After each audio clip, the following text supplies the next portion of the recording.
if a programmer is compromised, he can manipulate the system. Well, we are saying if he is compromised, Yeah, but it is less getting a programmer being compromised than having thousands, if not hundreds of thousands of different people in different places that have little or no, how do I put it, respect for what it is except what goes into their pockets to do a lot of dirty things. But we are also saying that, look, it is practically possible to prevent any programmer from being compromised.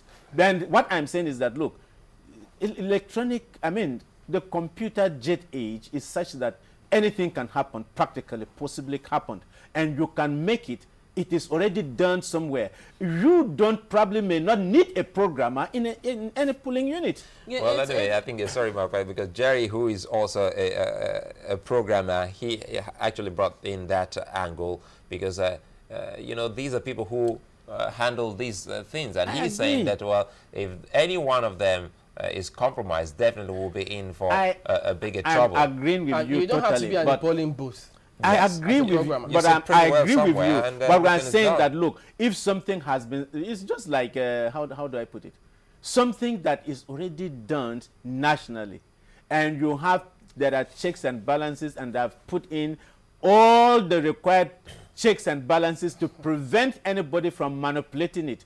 Then you say, oh, look, that person there is somehow manipulating it. He will definitely be known.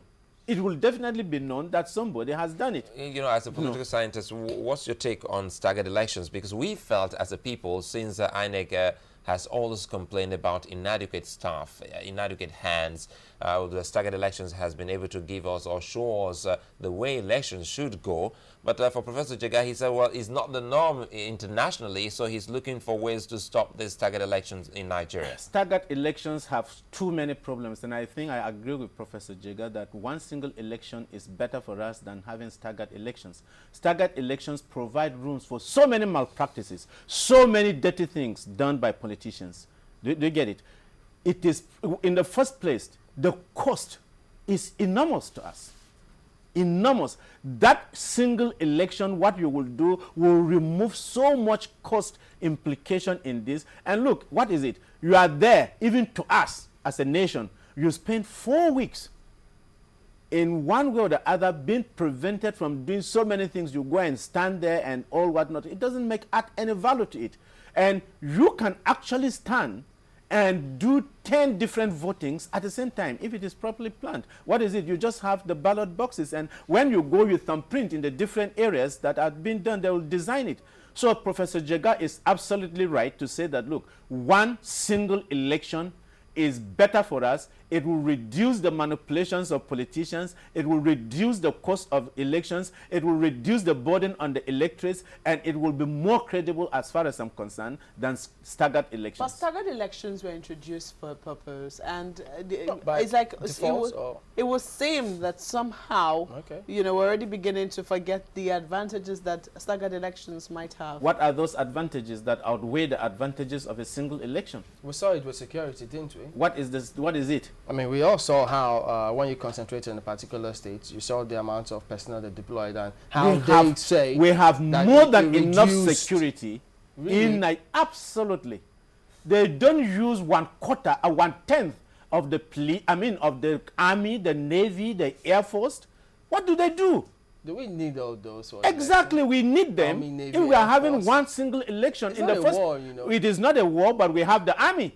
If the Army is there in the staggered elections, all you are doing is to increase the number and in the first place, you don't need to increase the number of security agencies in one one single election. If those same security people are there it means the same number of people will do it, because we are not saying that, look, each time you are assuming, are you rotating the security personnel? No. If you need 5, isn't it, to vote one person, you need the same 5 for you to vote 10 people. What about INEC personnel? Because people say that the more higher the same number of people, the ladder they are, the less likely they are to be compromised. No, it's the same people that are conducting all the elections. So it doesn't add value to it.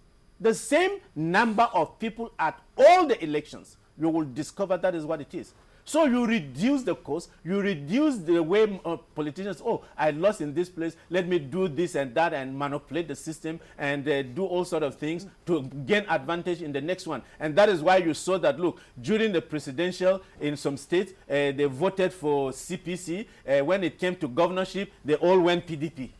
Do you see? But you could have known the truth about it and said, look, this is what it is. In the same election, let the people vote for the governor, for the president, for the Senate, for the House of Reps, for the State House, and anything. And it doesn't change anything at all. In fact, if Professor Jega can make this possible, and if the National Assembly know what they are doing, I'm sure they do, and they will see that, look, the cost and the monumental waste of time and lives involved in this will have been reduced. Let's take a look at electronic voting again. I know that you're a strong advocate of electronic voting. Some people will say that INEC seems to be taking an incremental approach to electronic voting, because it will seem that because of our terrain, in many areas we might not be adaptable yet to electronic voting. Do you also recommend this? Would you recommend this incremental approach to electronic voting? Well, if you look at it, if many of the terrains, what is the ratio of those areas that cannot be reached? And I believe in Nigerian context today, there is not a single part of Nigeria that cannot be reached at the same time. If somebody tells you that, yes, well, check the riverine areas. Which riverine areas that cannot be reached? Not in terms of reach, but in terms of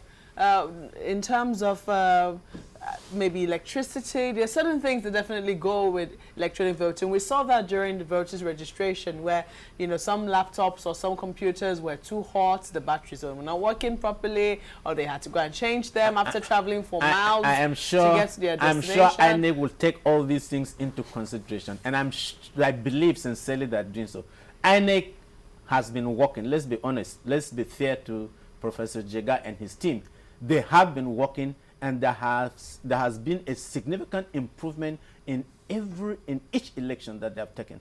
And you will see that, look, yes, they don't go to sleep. They keep on finding ways and means to improve and to reduce the incidence of rigging to the barest minimum. And they've been doing it. And so if the National Assembly should see what they are doing, and they should increase their budget and make them more useful, they will get more standard machines, equipments to do most of these things. And it will be once and for all, you know, at least for a particular period of time. We don't need to do the same thing over and over for 4 weeks. Haba. Why should we be doing that? Don't we have other things to do? So you would not recommend an incremental approach. What you're saying is that INEC should just jump into it, and, you know, I don't see the incremental approach as being really very useful. I believe the INEC should find ways and means of taking us to an electronic voting system. Whatever they will do and lobby the federal government, the National Assembly to get this done, I think is better. Because in the process, as you are doing this, it will be difficult when you come to some approaches to synchronize them. Because what happens today may not be the same kind of technology tomorrow and next and next and next. You seem very convinced that it's foolproof. I didn't say that it is foolproof, but I believe it will reduce it to the barest minimum. There is nothing like a perfect system where there wouldn't be an error. But that error of judgment is what we are talking of. The error is reduced. 0.0001 is like 100%. Unlike a situation now where you have 50-50, let me put it that way. Do you see? So we are trying to find ways of reducing it. People should look at it on the brighter side. We are going nuclear in our technological development.